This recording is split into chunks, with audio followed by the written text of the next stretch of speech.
नमस्कार, welcome back to exemplar CH। Friends, आज PGT English practice paper 4 की बात करने वाले हैं। फुल्ली इंपॉर्टेंट है, अंत तक देखिएगा। एक से एक क्वेश्चंस का कलेक्शन है इसमें। आइए शुरू करते हैं क्वेश्चन नंबर 1 से। A thing a beauty is a joy for ever occurs in. तो कह रहा है कि जो लाइन लिया गया है ना, वो इंडिमियन से लिया गया है। कह रहा है कि अ थिंग अ ब्यूटी यानी जो सुंदरता की वस्तु है ना, वो हमेशा प्रसन्नता देती है, खुशी देती है, ऐसा इंडियन में बोला गया है। और इंडियन एक पोयम है जो 1818 में पब्लिश होता है बाय जॉन कीट्स। ठीक है, जॉन कीट्स के बारे में अगर बात करते हैं फ्रेंड्स, तो आपको बता दें 31 अक्टूबर 1795 में पैदा होते हैं, जबकि इनका डेथ की अगर बात करते हैं तो 23 फरवरी 1821 में इनका डेथ हो जाता है। चलिए आगे बढ़ते हैं क्वेश्चन नंबर 2 की ओर। John Keats poem ode to nightingale, कह रहा है कि ओड टू नाइटिंगेल जो है वाज कंपोज इन 1819। तो 1819 में यह जो है कंपोज किया गया ओड टू अ नाइटिंगेल। इसको ध्यान में रखिएगा। The words where are the song of spring, ध्यान रखिएगा, ये लाइन अभी मैंने पढ़ाया हुआ है ओड टू ऑटम में। Where are the song of spring, ये लाइन जो लिया गया है ओड टू ऑटम में लिया गया है, और जितने भी ओड है ना वो लगभग 1819 में ही लिखे गए हैं। ठीक है, इसको भी ध्यान में रखिएगा। In Keats poetic career the most productive years was, तो कह रहा है कि सबसे जो प्रोडक्टिव ईयर रहा है जॉन कीट्स का वो है 1819। सारे ओड्स इसी में लिखा गया था। इसाबेल और सेंट एग्नेस जो है, यू ऑफ सेंट एग्नेस जो है, जो नैरेटिव पोएम्स हैं और जो ओड्स हैं वो 1819 में ही लिखे गए हैं। तो इसलिए मोस्ट प्रोडक्टिव ईयर माना जाता है 1819 को। Keats is enchantingly and evidently sensuous, यानी कह रहा है इंचेंटिंगली का मतलब होता है मनमोहक, और एविडेंटली मतलब प्रचुर मात्रा में कामुक थे, सेंसुअस थे, ऐसा बोला गया किसके द्वारा? मैथ्यू आर्नल्ड के द्वारा। ठीक है, डन। नंबर 6 की बात करते हैं। Who is John Keats Salwan historian, तो जॉन कीट्स का जो सिल्वान हिस्टोरियन है वो है द ग्रेसियन अर्न। अर्न का मतलब समझ रहे हैं ना, कलश होता है, और ग्रेसियन का मतलब होता है ग्रीक कलश। Whom did Keats regard as the prime example of negative capability, तो कह रहे हैं कि निगेटिव कैपेबिलिटी का जो प्रथम उदाहरण किसको माना गया है कीट्स के द्वारा? वो है विलियम शेक्सपियर को। किसको? विलियम शेक्सपियर को प्राइम एग्जाम्पल माना गया है निगेटिव कैपेबिलिटी का। नेक्स्ट क्वेश्चन बात कर रहा है कि she dwells with beauty that must die. She dwells with beauty यानी वह सुंदरता के साथ रहती है, ऐसी सुंदरता जो मतलब ख़त्म हो जाएगी। कीट्स का एक ओड है, ठीक है, वो किसको रिफ़र करता है? तो मिलंकली को। ओड ऑन मिलंकली भी है, कीट्स के द्वारा लिखा गया, इसको भी ध्यान में रखिएगा। नेक्स्ट है कि एस्से of Elia. Essay of Elia किसके द्वारा लिखा गया है? तो चार्ल्स लैम्ब के द्वारा लिखा गया है। वाज पब्लिश इन 1823 यानी 1823 में पब्लिश होता है एस्से ऑफ इलिया। अगर लैम्ब की बात करते हैं तो लैम्ब जो है 10 फरवरी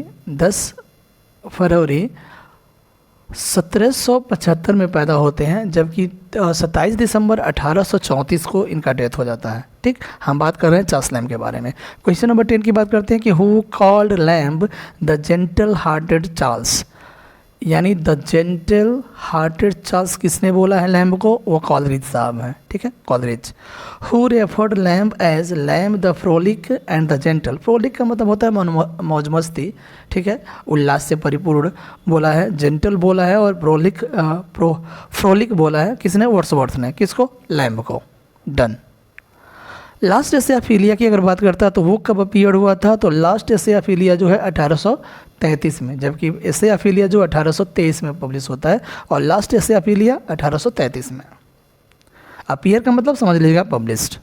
the essay the superannuated man, कह रहा है कि किसके द्वारा लिखा गया है? तो चार्ल्स लैम्ब के द्वारा लिखा गया है। द सुपर एनुएटेड मैन एक एस्से है, ये भी ध्यान रखिएगा, यह एक एस्से है और 1829 में पब्लिश होता है। The superannuated man. Lamb began his career as a poet, बड़ा इंपॉर्टेंट है अभी कि उन्होंने अपना कैरियर किससे शुरू किया था? एज अ पोएट के रूप में। ठीक है। Who compose the poem a farewell to tobacco. A farewell to tobacco जो है कंपोज किया गया एक पोएम है चार्ल्स लैम्ब के द्वारा, और यह अगर पब्लिशिंग डेट की बात करते हैं फ्रेंड तो 1811 में पब्लिश होता है। ठीक है, 1811 में पब्लिश होता है a farewell to tobacco. Next है in which magazine did Lamb's essays first time appear, तो कह रहा है कि कौन से मैगजीन ऐसा था जिसमें उनका ऐसे जो है पहली बार अपीयर होता है, तो वह लंदन मैगजीन। नेक्स्ट है 17 की बात करते हैं शैली साहब के बारे में। तो क्वेश्चन पहले पढ़ लेते हैं। Shelley was expelled from the Oxford University due to the publication of, तो ऑक्सफोर्ड यूनिवर्सिटी से उन्हें निकाल दिया गया था किसकी वजह से, द नेसेसिटी ऑफ एथिज्म कह सकते हैं, द नेसेसिटी ऑफ एथिज्म के पब्लिकेशन की वजह से उन्हें ऑक्सफोर्ड यूनिवर्सिटी से बाहर निकाल दिया गया था, ठीक है। और यह लिखा गया था 1811 में पब्लिश होता है नेसेसिटी ऑफ एथिज्म, और यह एक ऐसे है पीबी शेली के द्वारा, ठीक है। और इसकी वजह से उन्हें एक्सपेल्ड कर दिया गया था ऑक्सफोर्ड यूनिवर्सिटी से, ठीक। शेली के बारे में बात कर लेते हैं कुछ और। अगर डेट ऑफ बर्थ की बात करते हैं तो 4 अगस्त 1792 टू 1822, ठीक है। 1792 से लेकर के 1822 तक रहते हैं। 1792 में पैदा होते हैं और 1822 में इनका डेथ हो जाता है, ठीक है। आगे बढ़ते हैं। If winter comes can spring be far behind, fill in the blanks भी करके पूछा जा सकता है। तो if winter comes can spring be far behind, ये लाइन जो लिया गया ode to the west wind से लिया गया है, ठीक है। Ode to the west wind, ठीक है। आगे बढ़ते हैं। अगर बात कर लेते हैं, चलिए इसकी बात कर लेते हैं। तो लिखा गया है 1819 में और 1820 में यह पब्लिश होता है, ode to the west wind. How many cantos the revolt of Islam, ध्यान रखिएगा रिवोल्ट ऑफ इस्लाम भी लिखा गया है किसके द्वारा, शैली के द्वारा, और 12 कैंटोस में यह शामिल है, ठीक है। 12 कैंटोस में पब्लिशिंग और राइटिंग की डेट की अगर बात करते हैं तो 1817 में पब्लिश भी होता है और उसके पहले लिखा भी गया है 1817 में ही, the revolt of Islam by P B Shelley. Which book is based on Godwin political justice, तो कह रहा है कि एक पोएम है क्वीन मैब, ठीक है। क्वीन मैब एक फिलोसफिकल पोएम है जो पब्लिश होता है 1813 में, और वो गॉडविन का पॉलिटिकल जस्टिस पर बेस्ड है। क्वीन मैब फिलोसफिकल पोएम है। एरोनाइस की अगर बात करते हैं तो एक एलजी है, पेस्टोरल एलजी है, किसके पर, किड्स पर, ठीक है, किड्स पर, और 1821 में लिखा भी गया है और 1821 में पब्लिश भी होता है। कह रहा है कि स्पेंसरियन स्टेंजा पर बेस्ड है। Which of the following poems use terza rima, तो शैली का एक ओड है, ode to the west wind जो है, उसमें टर्जा राइमा का यूज़ किया गया है। The line I am the daughter of earth and water, ये लाइन ध्यान रखिएगा, I am the daughter of earth and water, ये द पोएम है क्लाउड, ठीक है। क्लाउड एक पोएम है जो लिखा गया था 1820 में, पब्लिश होता है 1820 में ही, इसको ध्यान में रखिएगा। द क्लाउड से लिया गया है, I am the daughter of earth and water, the cloud से लिया गया है। वर्ड्सवर्थ फाउंड एंड शैली लॉस्ट हिमसेल्फ इन नेचर, तो कह रहा है कि ये लाइन ध्यान रखिएगा, वर्ड्सवर्थ फाउंड एंड शैली lost himself in nature. Wordsworth nature को पाते हैं जबकि शैली अपने आप को उसमें खोया हुआ पाते हैं, ऐसा लाइन जो बोला गया है लॉन्ग के द्वारा बोला गया है वर्ड्सवर्थ और शैली के बारे में। The office of circulation occurs in, तो देखिए चार्ल्स डिकेंस यहाँ से शुरू हो जाते हैं 25 से। कह रहे द ऑफिस ऑफ सर्कमलोक्यूशन, ये ध्यान रखिएगा term, the office of circumlocution कह रहे कहाँ अपीयर होता है, अकर्स होता है। तो ब्लीक हाउस एक नावल है, ठीक है, 9th नावल है डिकेंस साहब का, उसमें यह आता है द ऑफिस ऑफ सर्कमलोकेशन। 25 की बात करते हैं तो 7 फरवरी 1812 में यह पैदा होते हैं, जबकि 9 जून 1870 में इनका डेथ हो जाता है। हम बात कर रहे हैं कि इसका चार्ल्स डिकेंस के बारे में। चलिए क्वेश्चन नंबर 26 की बात कर लेते हैं कि which of Dickens novel, a if नहीं होगा ऑफ होगा, which of Dickens novel that opens with the word it was the best time it was the worst time. A tale of two cities की बात कर रहा है यहाँ पर, ये लाइन ध्यान रखिएगा, ये ओपनिंग लाइन है, it was the best of times और it was the worst of time. ये टेल ऑफ टू सिटीज़ की बात कर रहा है, ठीक है, और एक हिस्टोरिकल नावल है और पब्लिश होता है 1859 में। ये tale of two cities London and Paris शहरों की बात किया जा रहा है इसमें by Charles Dickens. Little Nell एक इंपॉर्टेंट कैरेक्टर है, कह रहा है कि लिटिल नेल जो है a character is Dickens the old curiosity shop, ठीक है, और द ओल्ड क्यूरियोसिटी शॉप जो है पब्लिश होता है 1841 में, 1841 में। कुछ इंपॉर्टेंट उनके नावल्स हैं और उनका पब्लिशिंग डेट है, अगर जैसे बात करते हैं ब्लीक हाउस तो 1853 में आया है, हार्ड टाइम्स 1854 में, और टेल ऑफ टू सिटीज़ की बात करते हैं तो 1859 में, ठीक है, और ग्रेट एक्सपेक्टेशन की बात करते हैं तो 1861 में, ठीक है। ठीक है। तो मैं एक पास रख दिया हूँ 28 नंबर के क्वेश्चन में। ब्लेक हाउस 1853, हार्ड टाइम्स 1854 और 1859 है tale of two cities and great expectations जो 1861। क्वेश्चन नंबर 29 की बात करते हैं। सीसी जूप एक इंपॉर्टेंट कैरेक्टर है, कह रहे किस नॉवल से लिया गया है, तो हार्ड टाइम्स, ठीक है, हार्ड टाइम्स से लिया गया है। Miss Havisham is a character from Dickens novel तो ग्रेट एक्सपेक्टेशन, जो अभी मैंने बताया था 1861 से, ठीक है, 1861 से लिया गया है। मिस हैविसम एक कैरेक्टर है ग्रेट एक्सपेक्टेशंस का।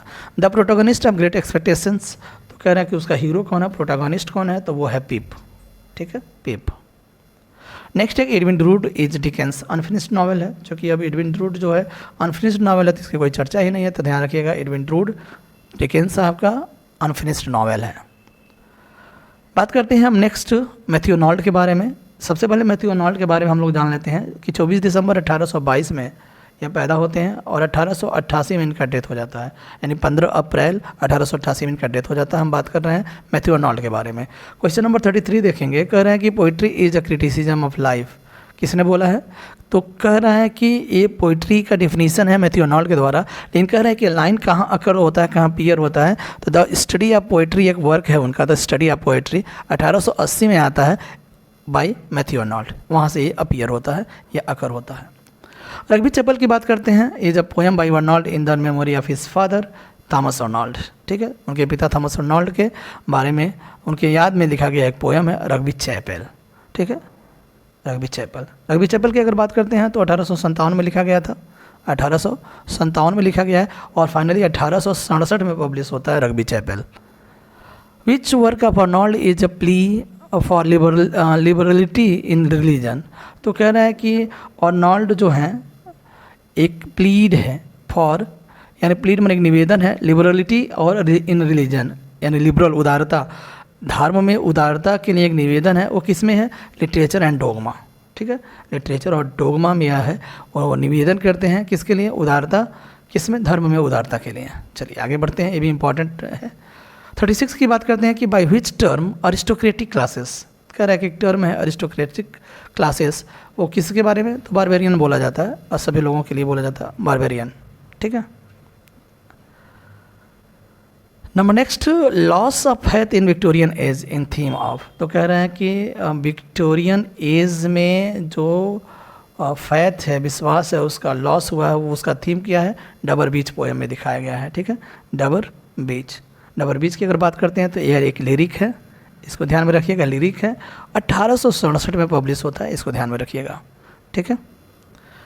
38 की बात कर रहे हैं अब, 38 की बात करते हैं कि man did not make and can not मार, यानी कह रहे हैं कि आदमी न तो बना सकता है न ही बर्बाद कर सकता है। This is the line appears in the line written in Kensington garden. देखिए ये लाइन बड़ा इंपॉर्टेंट है और ये लाइन जो लिया गया है, एक इनका वर्क है lines retain in Kensington garden. आपको बता दें ये 2015 में पब्लिश होता है, ठीक है, हार्वर्ड यूनिवर्सिटी प्रेस के द्वारा, लेकिन मूलतः मैथ्यू और ठीक है, मैथ्यू आर्नोल्ड के द्वारा ही लिखा गया है, इसको ध्यान में रखिएगा। A man did not make and can not मार, ठीक है, लाइन्स रिटेन इन किंगस्टन गार्डन, ठीक है, 2015 में पब्लिश होता है, जो हार्वर्ड यूनिवर्सिटी है ना, हार्वर्ड यूनिवर्सिटी प्रेस के द्वारा, ठीक है। चलिए आगे बढ़ते हैं। Matthew Arnold study at Oxford, कह रहा है कि कहाँ स्टडी किए हैं, तो ऑक्सफोर्ड यूनिवर्सिटी में उन्होंने अध्ययन किया है।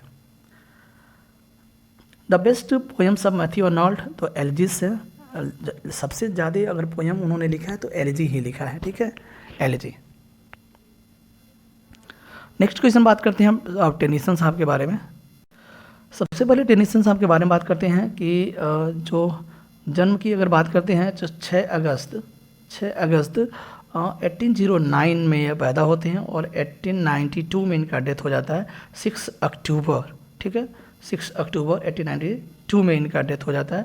1809 में पैदा होते हैं और 1892 में इनका डेथ हो जाता है। हम बात कर रहे हैं किसका, टेनिसन साहब के बारे में। क्वेश्चन नंबर 41 अब देखते हैं, कह रहे हैं कि Tennyson was saw nature with the eye of a poet as well as with the eye of scientist. तो कह रहे हैं कि उन्होंने टेनिसन साहब जो है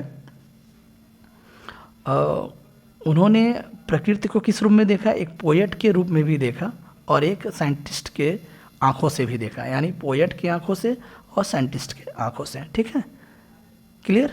चलिए आगे बढ़ते हैं। Tennyson spent his last days, अंतिम दिन वो कहाँ बिताए, अंतिम जो दिन होता है उनके जीवन के, तो वो कहना है कि एल्डवर्थ इन सरे में बिताए। इसको भी ध्यान में रखिएगा, पीजीटी के तहत इंपॉर्टेंट हो सकता है। The last poem that came out of Tennyson's pen was, तो कह रहा है कि जो लास्ट पोएम था टेनिसन साहब का, क्रॉसिंग द बार था। ठीक है, और क्रॉसिंग की द बार की अगर बात करते हैं ना, तो 1889 में लिखा भी गया है और पब्लिश भी होता है, इसको भी ध्यान में रखिएगा। नेक्स्ट बात कर रहा है कि who wrote a words play the devil and the lady. The devil and the lady जो है एक कॉमेडी है 3 एक्ट्स में, टेनिसन के द्वारा लिखा गया है। आपको बता दो 1930 में पब्लिश होता है, किसके द्वारा, मैकमिलन एंड कंपनी के द्वारा 1930 में यह पब्लिश होता है, इसको भी ध्यान में रखिएगा। Which poem pleads for the intellectual equality of main and women.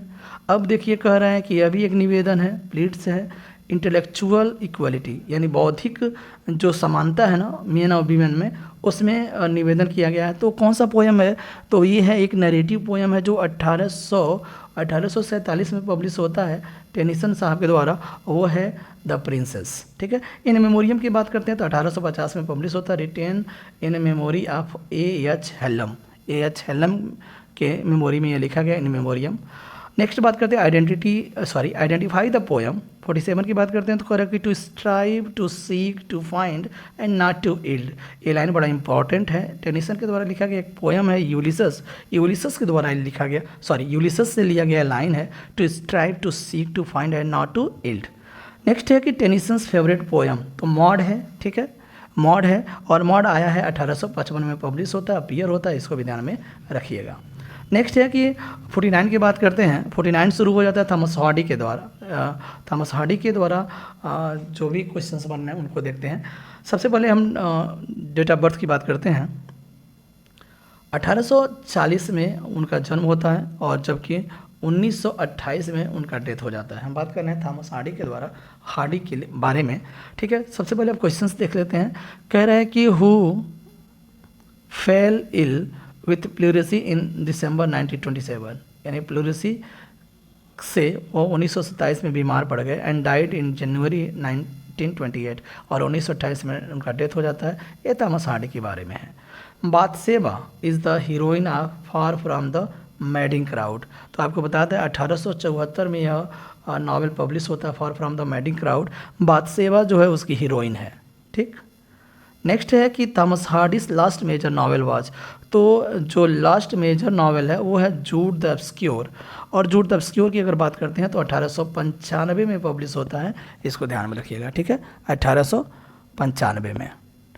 Gabriel okay की बात कर लेते हैं। Gabriel Oak is the character is Hardy's far from the madding crowd, यानी फार फ्रॉम द जो मैडिंग क्राउड है उसका एक कैरेक्टर है Gabriel Oak. Done.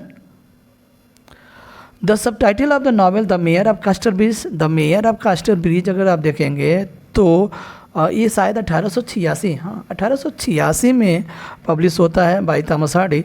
The story of a man of character, ये सब टाइटल है, the story of a man of character, the mayor of कास्टरब्रिज। 54 number की बात करते हैं। कह रहे हैं कि द 3 मैरिनर्स इन अपीयर्स। तो कह रहे हैं कि द 3 मैरिनर्स इन जो है ये अपीयर होता है द मेयर ऑफ कास्टरब्रिज में। हार्डी कॉल्स एलिजाबेथ जेन को क्या हार्डी बोलते हैं, this flower of nature whose daughter is Elizabeth. तो कह रहे हैं कि सेलर जो न्यूसन होता है ना, जो न्यूसन होता है सेलर, उसकी बेटी होती है एलिजाबेथ जेन, और उसी को हार्डी साहब ने दिस फ्लावर ऑफ नेचर बोला है। 56 की बात करते हैं। कह रहा है कि what is the name of Tess illegitimate child in Hardy's novel. तो कह रहा है कि जो टेस का जो इलिजिटिमेट चाइल्ड होता है, नाजायज़ औलाद रहता है ना, उसका नाम क्या है, तो उसका नाम सारो रखा गया है। ये बात हम कर रहे हैं टेस जो नावल है उसमें जो एक कैरेक्टर है टेस, उसके नाजायज़ बेटे की बात हो रहा है, उसके बच्चे का क्या नाम था, सारो। टी.एस. इलियट की बात कर लेते हैं। सबसे पहले टी.एस. इलियट साहब के बारे में बात कर लेते हैं। 1888 में पैदा होते हैं और 1965 बोले तो 1965 में इनका डेथ हो जाता है। T S. Eliot the waste land is dedicated to Ezra Pound. Ezra Pound को द वेस्टलैंड जो 1922 में पब्लिश होता है वो डेडिकेट किया है इजरा पाउंड को। About whom did T S. Eliot write a thought to him was an experience. आपको बता दें ये लाइन बोला गया जॉन डन के बारे में, ठीक है। ए थॉट माने एक विचार उनके लिए, वाज एन एक्सपीरियंस अर्थात उनके लिए एक अनुभव था। डन के द्वारा डन के लिए बोला गया है, जॉन डन के लिए किसने बोला है? टी.एस. इलियट साहब ने। In 1900 Eliot won a gold medal for Latin language के लिए उन्हें गोल्ड मेडल मिला है 1900 में। 1948 की अगर बात करते हैं तो आप बताइएगा क्या हुआ था टी.एस. इलियट साहब के साथ। 1948 बड़ा फेमस ईयर है। चलिए बात करते हैं T S. Eliot's the Waste Land was first published in. तो कह रहे हैं कि कहाँ पब्लिश हुआ था द वेस्टलैंड, और आपको बताया था 1922 में पब्लिश होता है। द क्राइटेरियन एक पत्रिका है, ठीक है, उसमें पब्लिश होता है the criterion. Harry, Amy, Agatha और Mary are the characters who appears in. तो कह रहे हैं कि ये 3-4 कैरेक्टर्स हैं, हैरी, एमी, अगाथा और मैरी। ये द फैमिली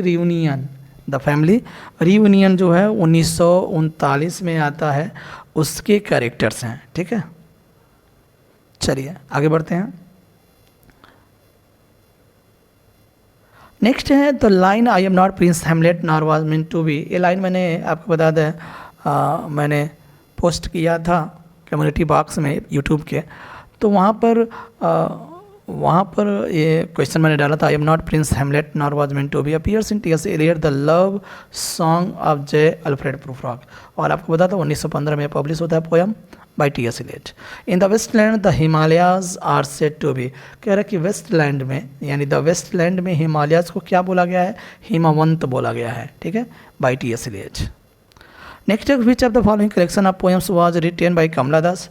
तो सबसे पहले कमला दास के बारे में बात करते हैं, फिर समर इन कलकत्ता के बारे में बात करते हैं। कमला दास की अगर बात करते हैं तो 31 मार्च 1934 बोले तो 1934 में पैदा होती हैं, जबकि डेथ होता है 2009 में, ठीक है। और समर इन कलकत्ता की बात करते हैं तो समर इन कलकत्ता जो है वो कलेक्शन ऑफ पोएम है जो 1965 में पब्लिश होता है। कब होता है? 1965 में, समर इन कलकत्ता, ठीक। ए हॉट नून इन मालाबार, ये आपको बता दें यह भी समर इन कलकत्ता में ही पब्लिश होता है। ए हॉट नून इन मालाबार एक नॉस्टैल्जिक पोयम है कमला दास के द्वारा।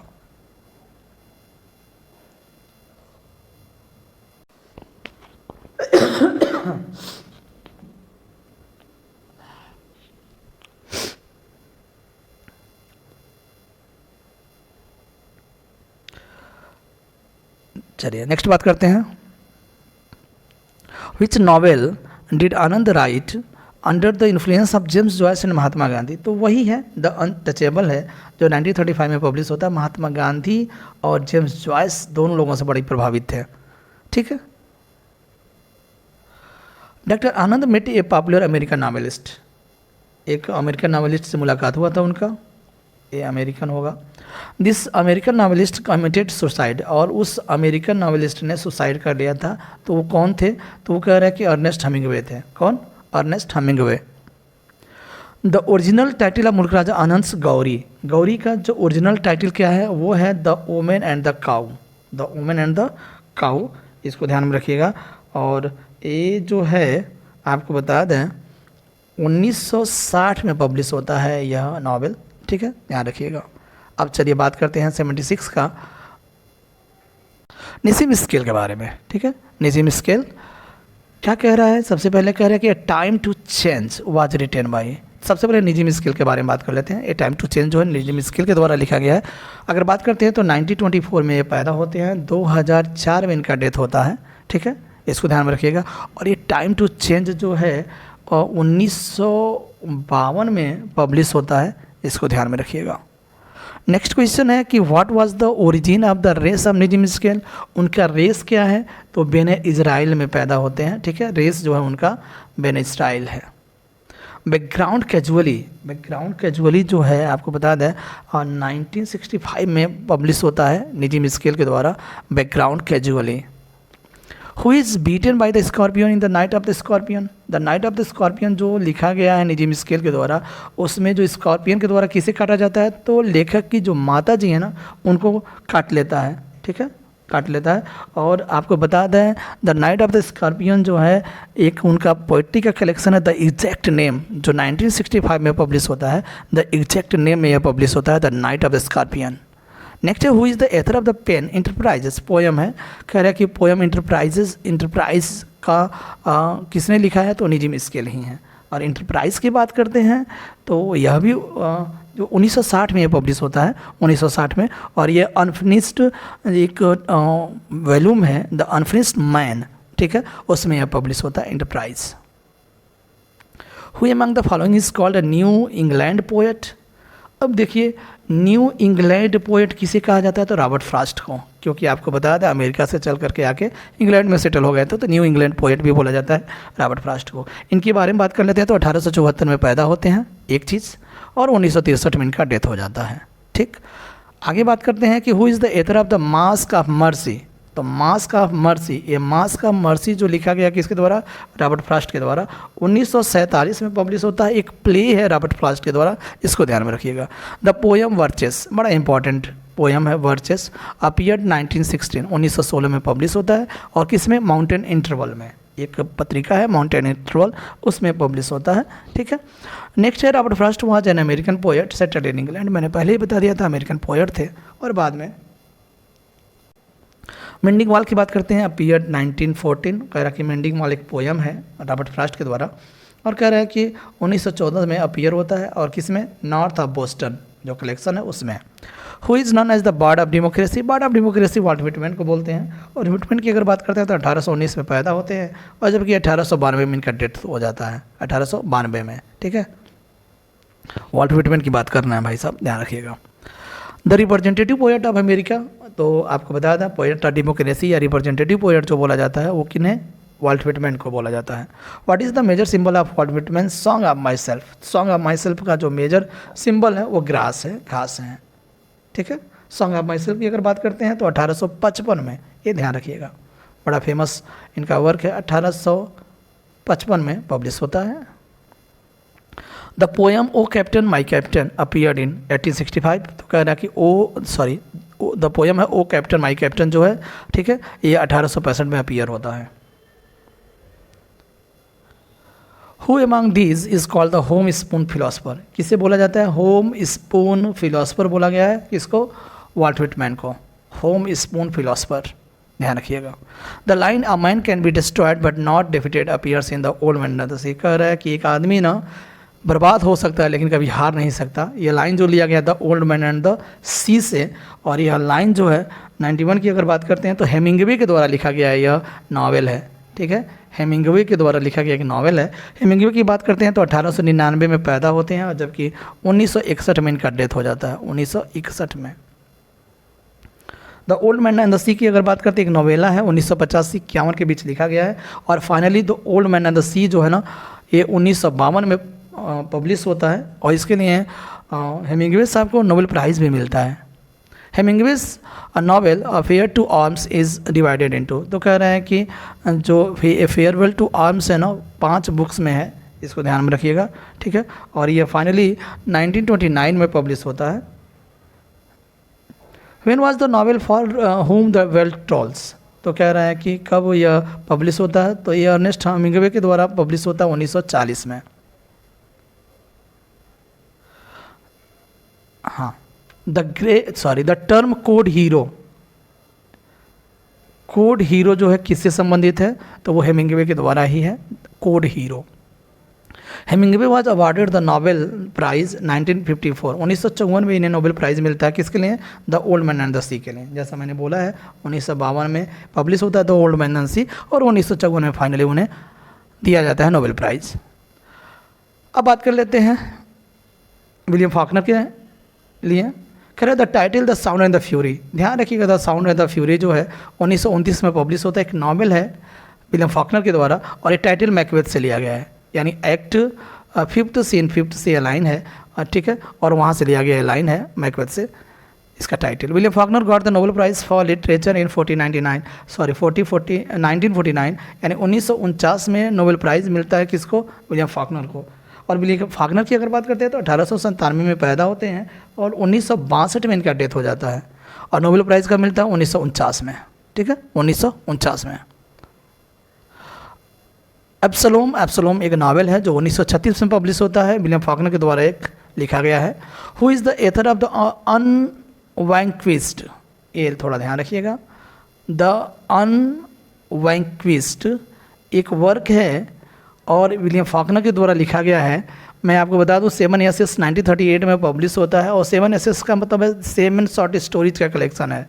60 स्टोरीज का यानी 7 शॉर्ट स्टोरीज का कलेक्शन है द अनवैंक्विस्ड, विलियम फॉकनर के द्वारा लिखा गया है। चलिए आज का 100 नंबर का क्वेश्चन कर लेते हैं। Which was Faulkner's last novel, William Faulkner का अंतिम नावल क्या है? तो वो है द रिवर्स।